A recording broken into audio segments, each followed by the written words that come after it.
Hello! Magandang umaga, magandang hapon, kahit saan man kayo nagsistream. Today is February 3, 2022, and we are very happy to be with you once again on Money Lessons with FQ Mom. I'm Rose Fausto, also known as FQ Mom. FQ stands for Financial Quotient, your ability to make sound decisions and actions with regard to your personal finances. In other words, ito po ang IQ at EQ of handling mula.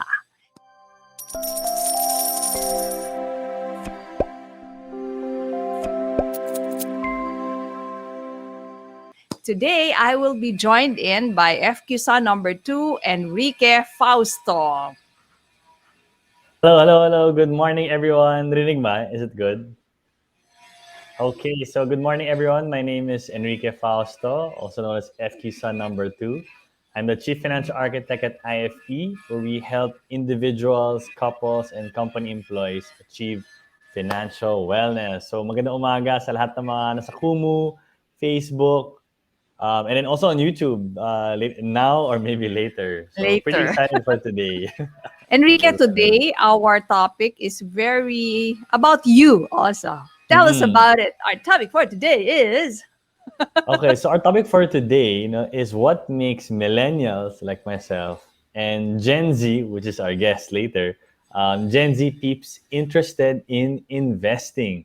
So marami na. Actually, we're very happy that nauuso na rin tong mga finance type, investment type content for different kinds of viewers. And I really like how nauuso na siya not just in serious mga nerdy circles, but even in normal mainstream social media, kung sa Facebook man, Instagram, YouTube, and even TikTok. Yeah, interestingly, ito si Enrique, tingin ng mga maraming finance. tao, he's the most serious among the three boys. But he's the one on TikTok. You're on TikTok as what? Yeah, so at TikTok, you can follow me at enriquefausto.cfa. And I actually got FQ son number 3, Anton, to help manage that TikTok account. So it's very surprising na napakarami pa lang gustong ganitong klaseng content, na finance and investment related. Short. Even on TikTok, na very short, less than 1 minute. Short and sweet. Yes. You know, the popularity of our guest today is actually a testament that of our topic, that a lot of young people are now interested in investing. She's a young, what do you call that again? The first time I heard that term was from you, Enrique. Finfluencer. Influencer na finance. Finfluencer. So siguro yung mga, ang dami na niyang followers, She has a widely watched YouTube channel. And in her own way, she breaks down finance jargons, lessons, investment options, and shares her personal experiences. She's still a student, by the way. She's taking up political science, at the University of the Philippines. And she's already making waves. So we'll find out more. And can you just imagine kung nag-graduate na to ng college, no? So Enrique, do the honors of introducing our special guest for today. Okay, so our special guest for today is none other than YouTube star, Finfluencer student, Nicole Alba. Hello. Hi. Ay, nag-mute, sorry. Well, sobrang iba yung platform na to. But hi, hello everyone. Hi Rose, hi Enrique. Hello to everyone watching. Good morning. So are you a Kumu virgin? Yes. Talagang last night ko lang siyang dinownload. Sabi ko, oh no, I don't know how to use Kumu. But hello to everyone sa Kumu ngayon. Yeah, yes. So let's welcome Nicole to Kumu. This is her first time. So dapat full force, warm welcome tayo. So Nicole, this one is parang casual kwentuhan lang tayo. Yes, I like that. Ito yung mga TV interview na sobrang kailangan every moment. That's my thing. Kaya it's a channel ko, it's all casual. Kaya I'm like, yes, super exciting talks that we're gonna have today. So umpisahan na natin to, and maybe it's nice to start with you, Nicole, telling us your story. Take your time. Kwentuhan mo kami. Kasi parang 1 year pa lang, no? Since you started this, can you tell us about the story? How did it start? I guess this is what everyone's interested in, right? How did you actually start? Why did you start YouTube? And you're right, I haven't been on the platform for that long. Mga 2020 ko siyang start. Because yun nga, as I always tell people, I was just bored during the pandemic, like a lot of us, di ba? Gumagawa ng mga dalgona coffee, like Animal Crossing. And for me, I remember when I was about to graduate high school, I made this bucket list kasi of things I wanted to do after graduating. Like, mag-adult na ako. Some of the things gusto kong gawin. And I remember in grade school, high school, I've always liked making videos. I had a phase in my life na nanonood talaga ako ng maraming YouTubers. And I was so inspired with the videos that they make. So sabi ko, ang tagal ko nang hindi nakagawa ng video, especially nung high school, grade school. Mahilig akong gumawa eh. I make videos for clubs, mga orgs, pag may mga campaign, organize, mga fundraisers. I do that. But once I entered college, nawala na ako ng time. Kasi maraming readings, gano'n. But yeah, as soon as nagka-pandemic, tapos walang ginagawa, sabi ko, maybe it's time to try naman. Basta may gawin ako to be productive. So I guess that's when it started. Nung mga May 2020, I uploaded my first video. And that's where it went on na. And after I uploaded my first video, I remember I took so long filming that. Like mga isang oras yata ako, 2 hours. I was just talking kasi it's so awkward kung hindi ka sanay na to be on camera. So talagang I just videoed 2 hours. Tapos I've edited like 1 minute lang yung ginamit ko dun and pinost ko siya. Sabi ko, grabe naman ang YouTube na to. But I also realized that I'm not gonna get anywhere if I just post one. Tapos yun na yun. So I made a commitment. After making my second video, I told myself, I'm gonna upload 1 video a week. And we'll see where it goes. And I guess this is where I am now. So, what did you tell any of your family members, oh, I'm gonna be a YouTuber? O hindi, sige lang. No. For me, yung rule ko for myself is that I'm not gonna tell anyone until I achieve something. So the only time I told my parents na, oh, may YouTube ako, I made videos, is when I hit 1,000 subscribers. Okay. So literally, everything was a secret. Like, I was just making videos, and they're wondering, bakit nasa kwarto, nakakulong lang siya sa kwarto, she doesn't go down, It's because nag-film ako, nag-edit ako, sinapost ko. And, like, very lucky for me that I got to 1,000 subscribers relatively quickly, mga end of June. Because I started May, diba? So, by the end of June, I reached 1,000 subscribers. I made a video about it. Sobrang tuwa ko dun. Tapos I just went downstairs, sabi ko, Mama, I have a YouTube channel, look. May 1,000 subscribers na ako. What did they say? Ano sabi niya? When you said that? About what? So lahat, I told them. And then, pinanood nila lahat ng videos ko. Ano ginagawa mo? Tapos sinashare nila. Pero at the time talaga when I was starting, I didn't tell I told some of my friends na I was making videos. Pero hindi ko siya pinopost sa Facebook ko. I didn't talk about it. I just I don't want to jinx it din. Baka I tell everyone, tapos wala naman nangyari sa channel ko. Sad din. I wanted to get somewhere muna with uploading, tapos may subscriber na, may number of views, before I started telling people na it's gaining traction na. So when you started, your first video was filmed on your telephone or? Yes, my cell phone. I guess my first 27 videos was filmed on my phone. So you said that you started, so syempre, yung first video mo ba is already saying something about finance or nag-hello ka lang doon? It's just hello, parang hello, my name's Nicole, I like talking about money, I'm also into crypto, parang gano'n lang. It's just kulit-kulitan lang. And literally, mga 1 minute 30 seconds video lang siya.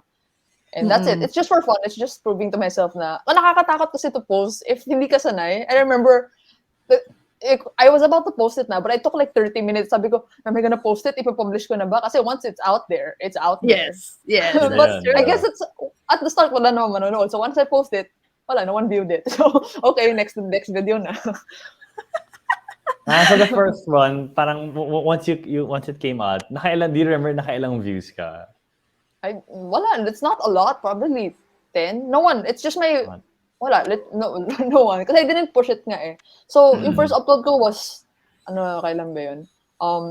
May 11. Then the second was on May 23. So, yeah, 23, tapos the next one was 27. And then from that, every Wednesday na ako nag-upload.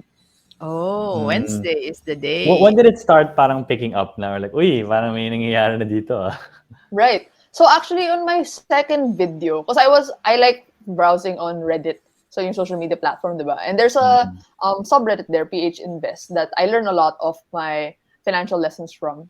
And I just thought, you're not supposed to like self-promote, but at the time I didn't know Reddit etiquette. But I just shared my video like, hi everyone, I like talking about money. I learned a lot from this platform. I made this video. And it got some attention a bit, maybe 100 views from there. And I got like maybe like 15 to 20 subscribers. And I think that's just how it went. But I guess the initial traction, before naman making any YouTube video, I would research also, paano ba gumagana? Like, how do you succeed on YouTube? Or how do you at least push your videos out there? Kasi in YouTube, there's two ways to get noticed, no? Like, first, if people are searching for your content, mga SEO things, no? But if they search it, because it's a search engine, so search na video mo, if yours pops up, then you will get views. Or second one, algorithm's the one pushing your video. Like talaga, when you go to youtube.com homepage, nandun yung mga videos, di ba? Those are the two main ways that people know about your content. Pero if you're someone na wala ka pang presence, walang may kilala sa iyo, the only way that you can push your videos out there is to make it searchable.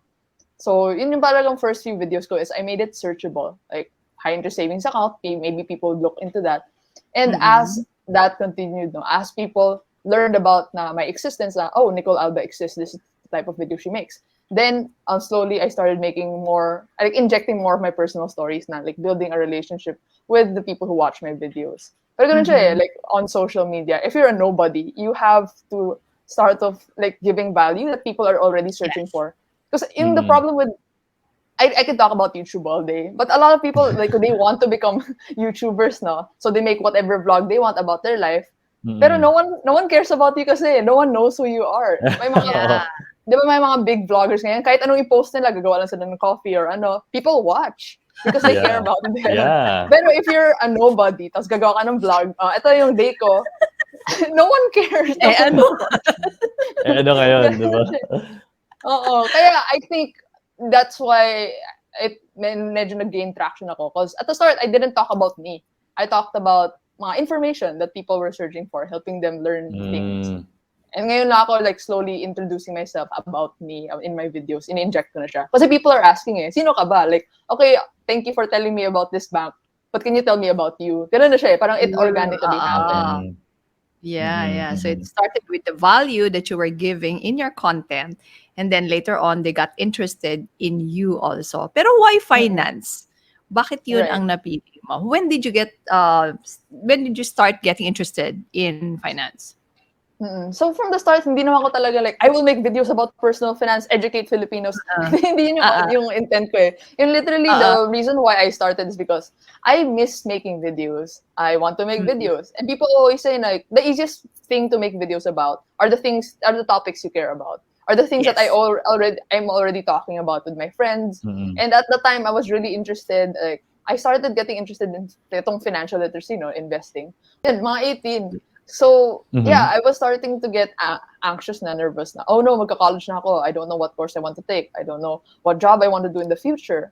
But I at least knew na, well, if you have money, you won't have to worry about all of that. So, I guess let's take the path that I took. Okay, if I don't know what I want to take in the future, hindi ko alam anong course ko, hindi ko alam anong tatrabahuhin ko in the future, I at least want to make sure that money won't be a problem. And syempre, when you're someone who's young, mag-search ka sa YouTube how to make money as a student, how to make money ganito. Because usually people say like people usually think that the only way for you to earn money is when you get employed, when you have a job na.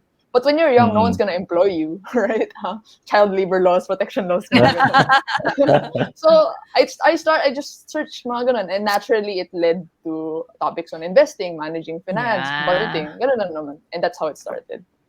Pwede ako magtanong, ito lang, gusto ko lang basahin itong followers message, ang cute po ng guest ninyo, FQ ma'am. Parang si Kris Aquino nung teenager siya.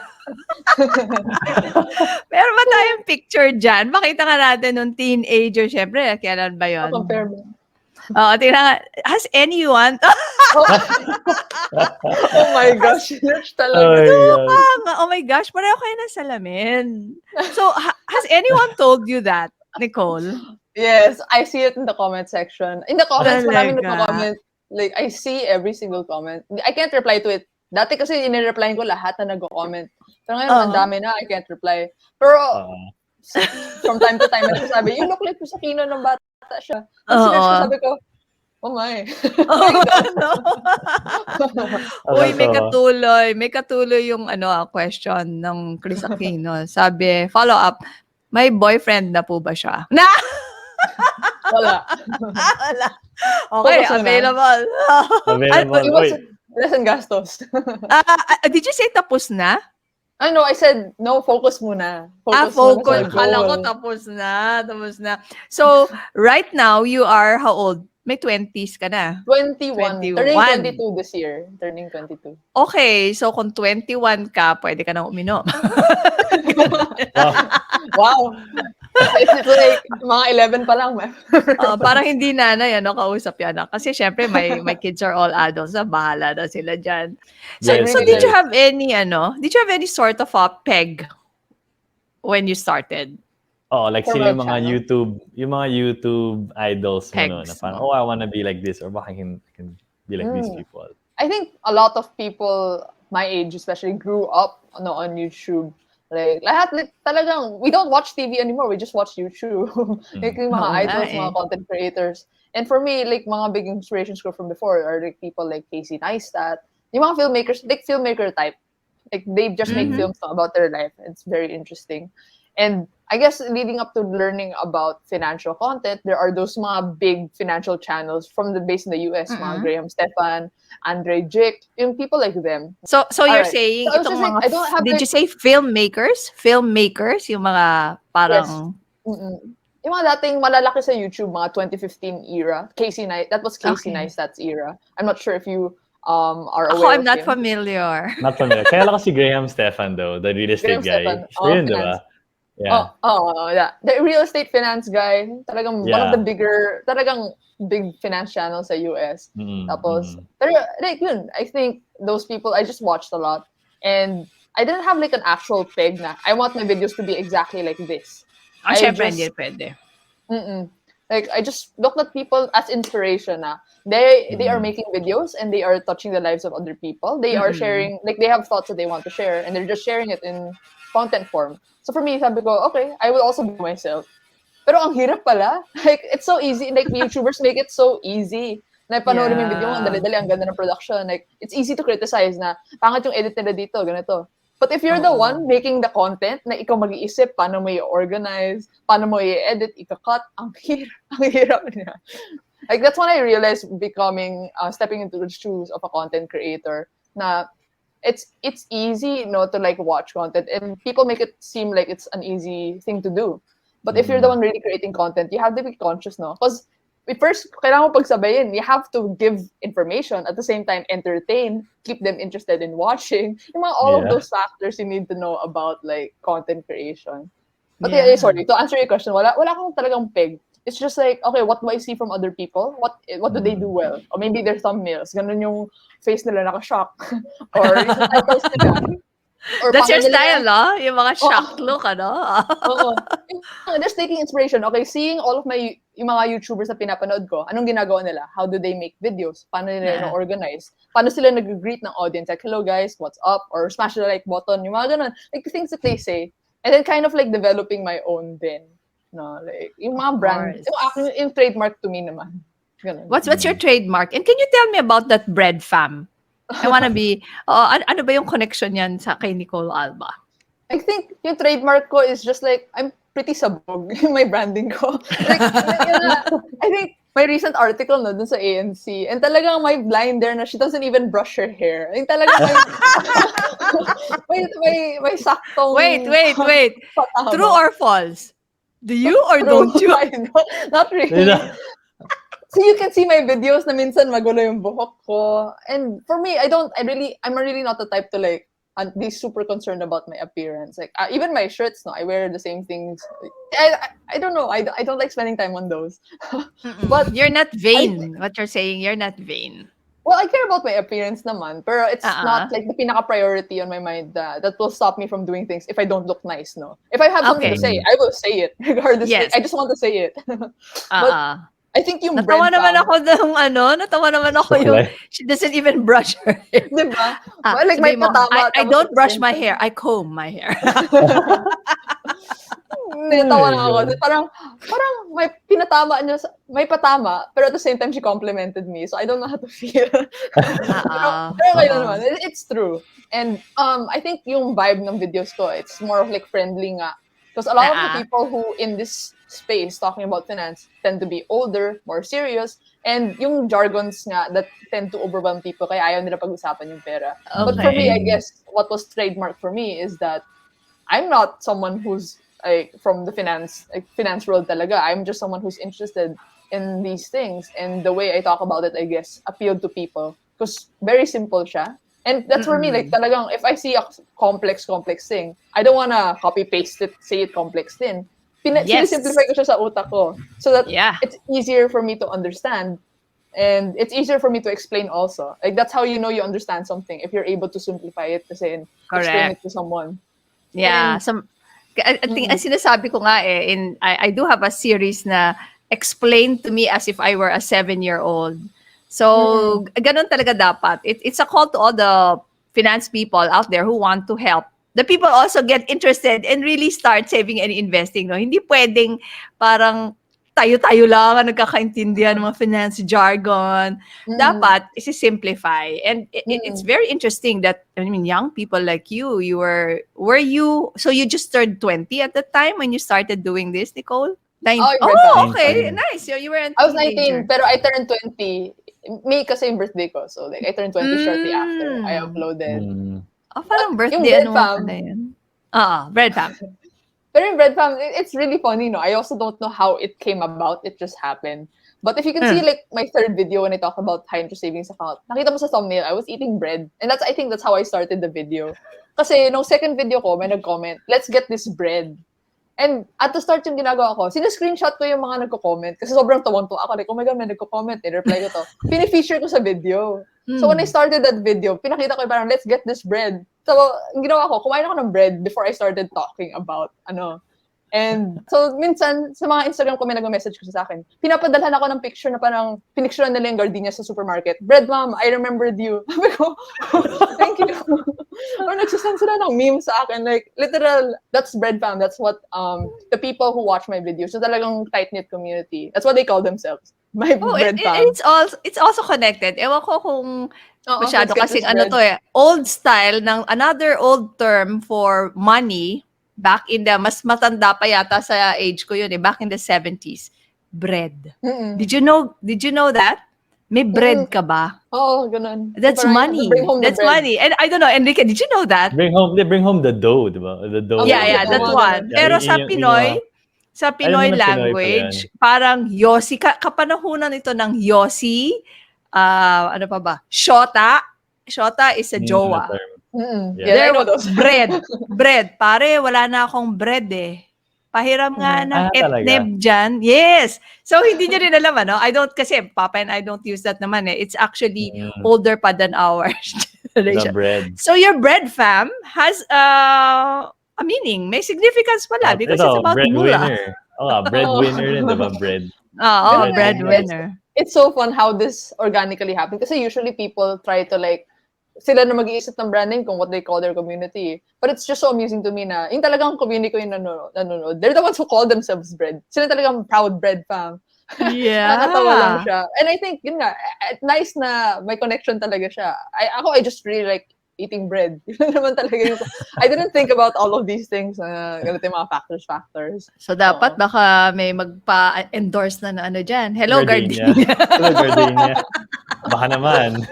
May mga pa-joke nagsasabi sa akin, like, Nicole, will you make your own bakery in the future? Sabi ko, pwede. Do you know that my honey, the father, the head of our family, he bakes bread. Oh my gosh, dapat may tutorial naman. Ako, I want to learn how to bake. Hindi, pero simple lang. Parang easy investment lang yung bread niya. It's really about community building, no? And I think it's not typical for like when you're talking about finance na tapos yung mga people that you follow on YouTube, sendan mo ba ng tinapay? I don't think you usually do that. May love na yan. May love. I think it's very friendly and approachable my videos, and I think that's why people have followed it. So yung sa mga young people like you, millennials, Gen Z people, what about investing attracts them na I think it's earlier than the earlier generation. So ano yung nakaka-attract sa kanila when it comes to investing for young people? Maybe I'll go first, and then Enrique can Yes, share his please. thoughts also. But yeah, for me, I think I can't speak for everyone, no. But it's just the desire, no, to do whatever you want. Kasi money gives you options, no. It opens up so many Yeah. opportunities, and a lot of times you have limited options in life if you don't have money. Kung gipit ka sa pera, diba? Like, ano ba yung gusto mong course, ano? Hindi ka problema if you have money. And I think for a lot of people my age, that's something that they realize na we're a very empowered generation. Like Yeah. we know what we want, but at the same time, parang there's a lot of things that are in our way. And for me, like that's why I got interested in this topic in the first place. Not because I want to make a lot of money and then be showing mga luxury items, but because of what money can afford, what money can provide you.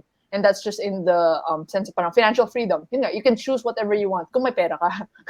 Ganun nga. And I guess that's how it is. But now, I think people also who are younger, with all of these platforms now, people talking about finance sa TikTok Yeah. or sa YouTube, like seeing more people talk about it Yes. gets a lot of people interested. Yes. For me to add, there's two sides eh. Kasi, well, ako parang ano na eh, mas old, I guess you can say millennial versus the Gen Z side na there's two ways eh. One is kung older na and they're starting to feel the responsibility. Shucks, I have to adult na. Parang I have to get this part fixed up na. So I do have friends na kunyari thinking of getting married soon or they want to move out of the Yes. house. Doon sila natauhan na, teka lang, may ginagawa na ba ako sa pera ko for the past how many years na I've been working. So that's one segment. And that's actually mostly mga kabatch ko, mga friends ko, ganyan. But what I noticed dun sa because I started out this TikTok thing nung December, sobrang tumatak yung the few TikToks that are about companies that they know, but they're so interested to find out something that they didn't know about it. Kunyari, one of the first few videos that blew up was about credit cards. Ganyan, na parang, I didn't know na How ganun many pala. views yan? Yung sa credit card? Yung, the first, I think this is like the second video, yung parang, it's very simple. I just said na, never do this with your credit card. Parang never leave a balance, always pay in full. Very simple kinds of stuff. Na naka-over 300K views. Na like, crazy nitong platform na to. And then there was this one about how Citibank was selling its business, which is, kung isipin mo, parang it's a very businessy, serious topic. Yeah. But with the help of, my younger brother, si Anton, ginawa niyang mas, relatable na tipong, they're selling na. So, sino yung nakakuha na ng kanilang matamis na oo? Kasi maraming suitors, maraming other banks that wanted to buy that business. So, nung nakwento ko na yon, the one really blew up. That one, that's like, I think 600,000 views now. Nakakaaliw lang na I think people do want to learn a little bit about it, pero kung gawin mo siyang mas palakwento, parang nagkakwento ka lang or parang ginawa mong Entertain. serious topic na ginawa mong mukhang chismis, parang it sounds like sinichismis mong kwento. Biglang mas naging interesting. And they learn, may konting research naman na you won't just read randomly unless you really dug into it. Right. So yun. Oh, grabe, no? So TikTok talaga daw is becoming a very important library because not only in finance but also in the way we choose our leaders. Para ba yan na yung labanan ngayon? Yeah, Sabi sa TikTok. Yeah, daming trolls. Nakakatakot sa TikTok. I'm not on TikTok. I'm like, grabe yung platform na yan. Sobrang short yung attention span. It's really fast. Because my sister, when I see her viewing on TikTok, black hole. Like talagang ang bilis na mag-scroll. Sabi ko, you're not gonna get, I didn't even see, sure ka ayaw mo panoorin yun? Ayaw. Zoom. Ang bilis. Sabi ko, grabe yun. So talagang malala yung attention. Like you have to grab the attention really quick, no? And to like seconds. Make people like want to watch your videos now. Pero oh my sa gosh. TikTok, Enrique, what's the length in your TikTok videos? Less than a minute every time. Grabe. Maximum 1 minute. Maximum 1 minute. It's like the things that usually it's on your For You page, diba? Like you don't choose the videos you watch; it just arrives there. There's a YouTube you select pa eh. Pero yun nga, parang wow, grabe yung TikTok. Wow, Really, social grabe media talaga. on crack. Talaga. Yeah, parang ADHD. Talagang, so much. Okay, so you said kasi, I read in an article, Nicole, na para bang, syempre nakakagana kung, yan, ano, nagkaroon ng traction kaagad, ano, when you started talking about finance. Had it not taken off the way it did, what other topic would you have handled? Mm-mm.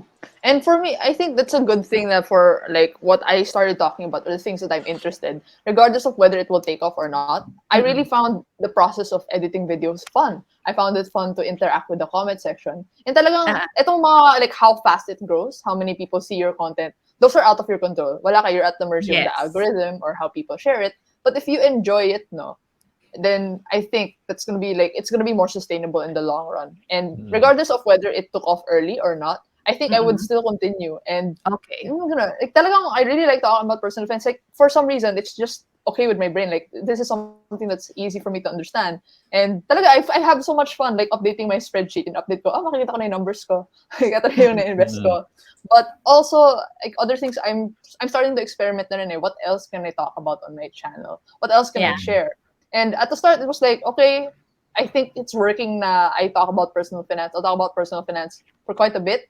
But now I'm at the point that I'm kind of like a big channel and I'm starting to get pressured because people are like, okay, tell me about real estate, tell me about loans. I'm like, wait, I don't know anything about that. Like people are looking at me as like like ang daming alam sa personal finance. And for me, it's just something I like to talk about, but I'm not like a guru, no. Hindi, I'm not like Enrique here or like si Rose na parang may talagang certified finance industry here. I just like talking about these things. And never pressure na ako parang people make important financial decisions based on my Based videos. on Yeah. I The took a pressure step is back. real. I took a yes. step back last year because I'm like, yeah, I could definitely continue, but I need to Mm-mm. be extra careful now. Kasi talagang Yes. people like even if I say like this is not financial advice, people Mm-mm. will act based on what I say. Correct. But now Yeah. I'm kind of like pivoting. Spider-Man. Oh, Spider-Man ang dapat tandaan dyan, di ba? Mm-mm. Do you remember the quote, the exact words? It The, goes, great para the power. bang, with great with power. great Yeah, with power. great power Yeah. comes great responsibility. Grabe, sobrang Ah, ulit yan, but it makes sense, no? Yeah. Pero yun nga, right now I'm at the point na parang like nagka-crisis ako kasi like people think I know like talagang clockwork yan gagawa ng content. And nakakapagod if I'm the one running it myself. Like ako nag-iisip ng what's the next video I'll totoo. make. Totoo. Mag-script pa, tapos i-edit ko pa, ipopost ko pa, ipopromote. It's really hard and also nakakapagod sa utak kung you're always churning out content. But last year I had like parang nagka-burnout ako because I was making videos every week, no? And just like churning content. And na-realize ko parang wait, nawawala na yung sense of direction ko. I'm just making videos and I don't know anymore ano ba yung gusto ko. So I took a break, medyo like late last year. Like I slowed down with my uploads. But now I'm getting back on it again. And now I'm like my direction is really just sharing your experience. What people found valuable from my content is one, the way I explained it, but then also two, they're following along my journey with me. Because it's one thing to learn from other people na they've already made it, na-achieve na nila, and dun sila sa may financial independence, and now they're sharing advice. But for me, I'm Yeah. still in that process. No, I'm sharing how I'm working towards the things that I want, and I think ganun na yung pivot ko when it comes to my content. Ano ba yung okay? How do I manage my money? Ano ba yung systems ko? Ano ba yung thought process ko? And I think moving forward with my content, ganun na yung type ko eh. I don't want to tell people like I don't want to lecture people na this is what you do with your money. Kasi Yeah. even I don't know. We'll see. Maybe in 10 years, 20 years, kung lahat ng bread Mali pa pa na to. mayaman na. Kung lahat ng bread pa mayaman na. But for Pwede now, na. the best that I can do is just sharing the journey, no? Okay, like I tried this investment, ito yung natutunan ko. I am managing my money, this is how I do it. And if you want to learn, like if you want to do it like I do, then that's great. Can you But, oh my share gosh. with us your internship journey? Ang dami na, Right. no? Please tell us how many na have you done? Right. So I've done 6 internships, I think. Wow. Grabe, 6. iba-iba na. Oo, 6 na siya. Because I was really Dami. curious. Kasi I'm like, I don't like classroom-based learning. I don't like it's useful, no? Like yeah, like you mabibigyan ka ng syllabus, this is what you need to learn, ito yung structure. And that's useful to a certain extent. But ako, I've always been the type of person na if I want to learn something, I will find a way to learn it, no? And if I'm not gonna get it from the classroom, I'll seek it elsewhere. And the reason why I started interning is because I started, yun nga, part of like the narrative na parang, I don't know what I want to do. But the best advice that you can give to young people is just, if you don't know what to do, edi mag-experiment ka. Try everything. Because you have a lot of time. Kesa na you're just gonna say, like, I don't know what I like, I don't know what I'm passionate about. Okay, but try things, start trying things. What was the first? My first internship ko was during the summer of, like, after graduating from high school. That's from Muni.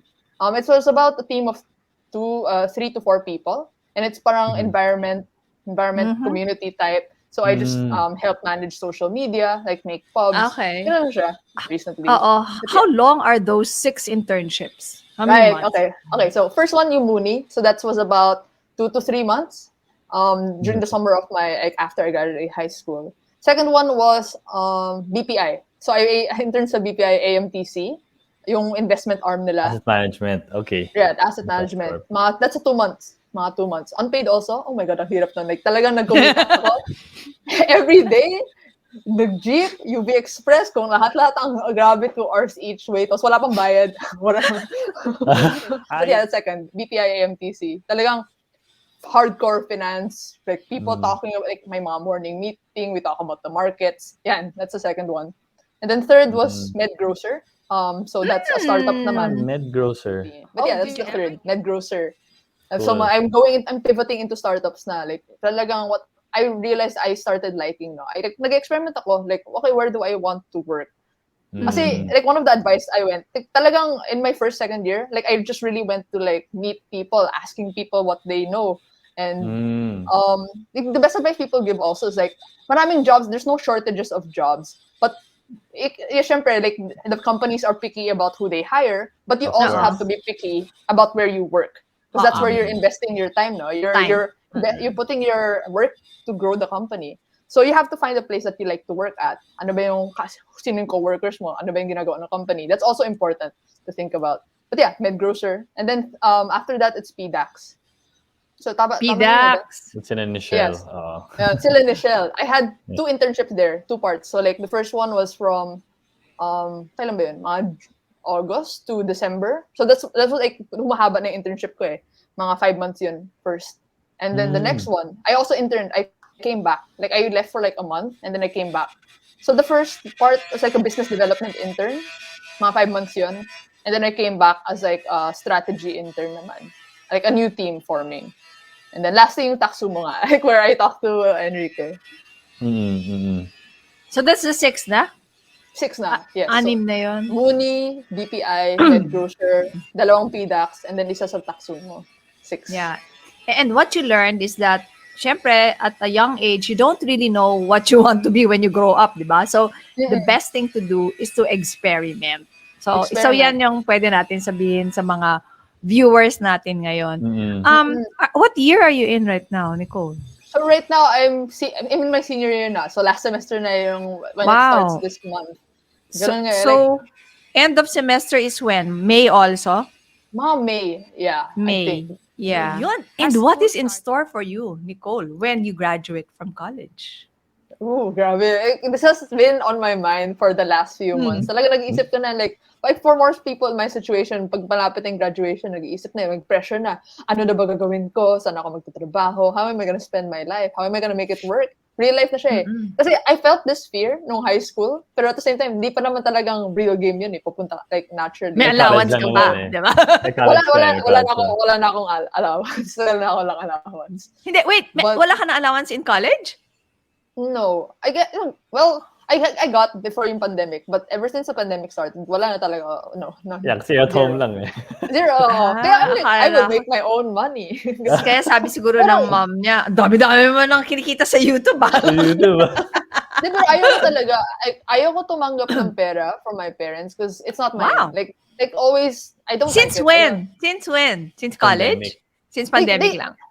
They would give me allowance, pero at the same time, pikit mata, hindi naman akin yan. I feel bad for spending my parents' money kasi hindi naman ako yung humirap para dun eh. So like for the most part, yung ginagawa ko lang, I say, put it away, save it. Hindi yun sa akin. And how about your tuition? Oh, UP's free. Ay, oo nga pala, no? Totally. As in zero? Zero. I don't pay anything. Well, ano lang siya, if you exceed, like, kunwari, sumobra ka na 5 years, and then you have to start paying, But Buti for me, naman. walang tuition. So I think less concern sa Wow! parents ko. Yun nga Swerte ng talaga. parents. Yun nga talaga, kasi ayoko talaga, like, for the most part, like, sometimes my parents would give me allowance or money, no? Pero ayoko talaga, like, that's theirs. I want to, like, earn for my own. Iba rin kasi yung feeling kung hindi mo pinaghirapan yung pera. Pero pag ako, like, I'm working, I'm earning now. And when I buy, like, talagang I think about it, do I want to buy this? I think about all of the nights I spent editing. Parang, ayoko. I'll keep it. But yeah, wala akong allowance na Was this natatanggap. something voluntary on your own? Na sinabi mo, Mm, oh, you don't have to give me allowance anymore? yeah, like they just don't give me kasi pandemic. But at the same time, if my mom tries to give me, I'm like, no. Pero at the same time, tago mo yan sa future, para sa future mo yan. Pero ayoko talaga tumanggap. Because if I'm earning now, like sa kanila na yun, like they have to plan for their retirement na. They have to think about themselves. And ako, mag-22 na ako. Like, syempre, I have to figure out how to do things now on my own. Mahirap Yeah. mag-rely ka na rely sa parents. Like, ilang years sila nagtrabaho, di ba? For me, Correct. like, talaga nag-pay for my tuition na mahal-mahal nun. Kaya, ayoko nang gano'n.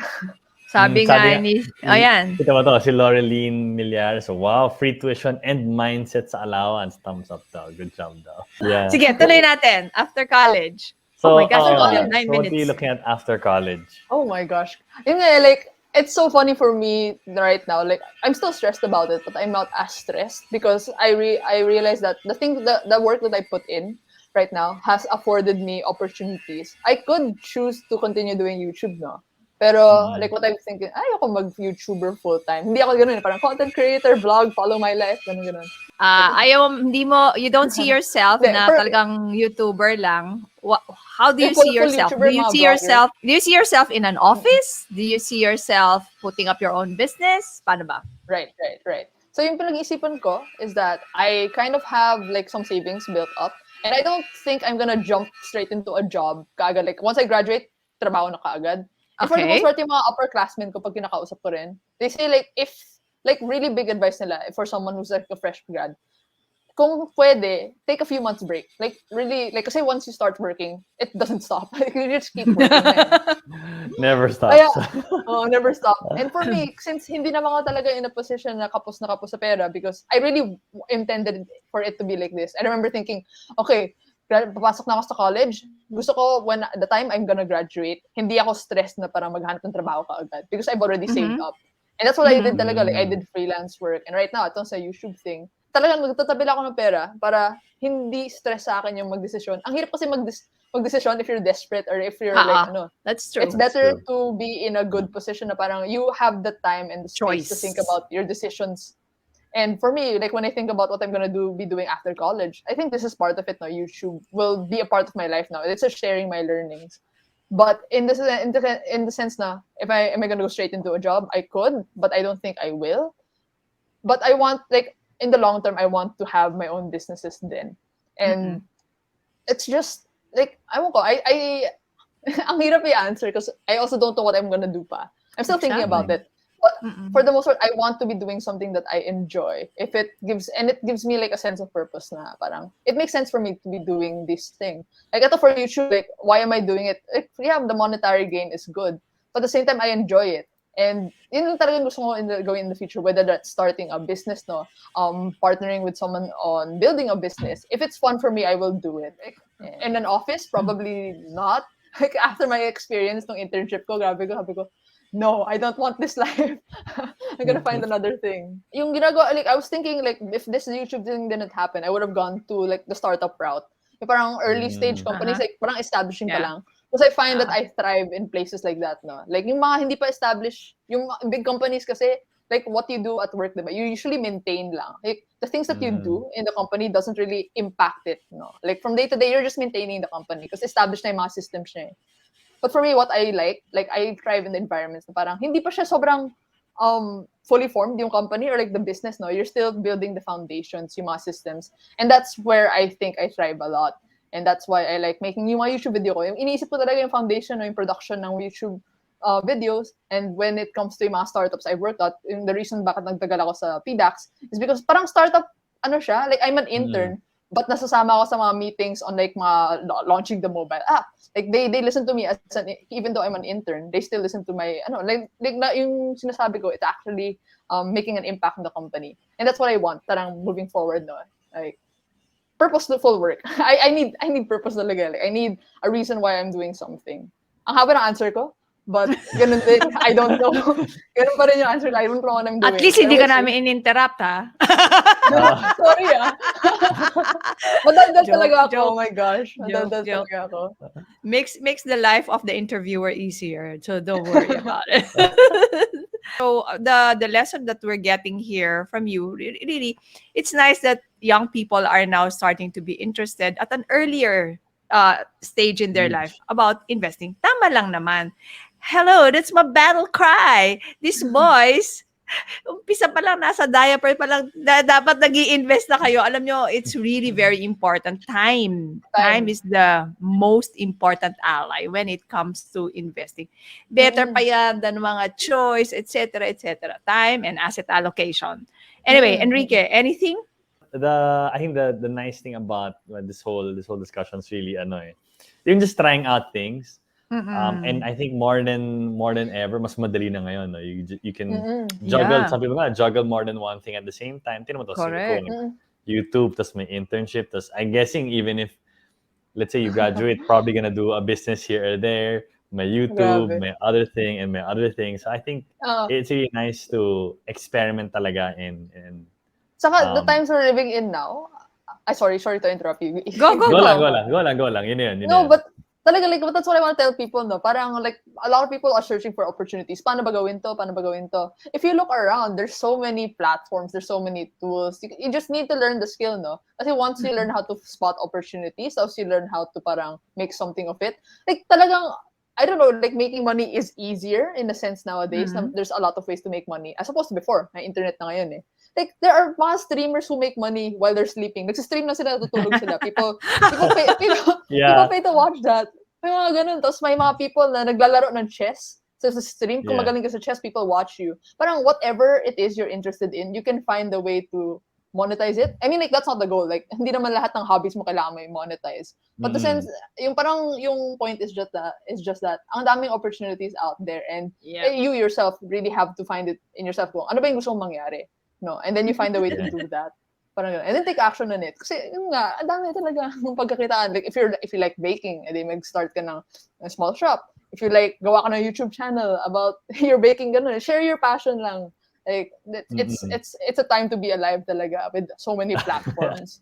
Platforms. Ito, Nicole, what do you want people to, where can they find you? Are there other things you want to tell the audience now before we end?